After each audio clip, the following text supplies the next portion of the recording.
Okie dokie. So, I got this remote control hypnosis ocean wave projector nightlight.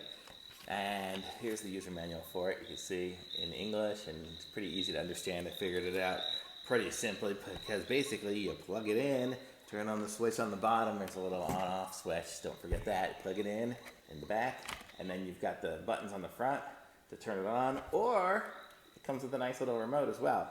And maybe you can see it in there, but there's the different settings. It's moving as it does its little light show and it sounds.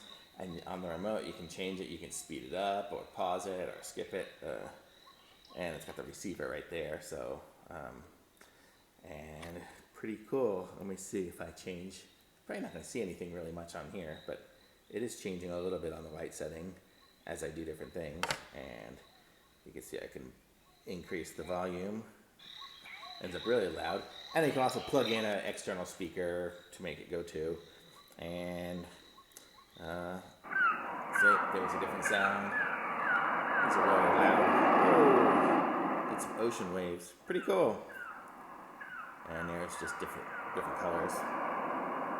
Pretty cool. I like it. It's gonna be kind of fun. Just got this so I just sleep and stuff in the guest room. People can avoid some of the sounds of the street and everything.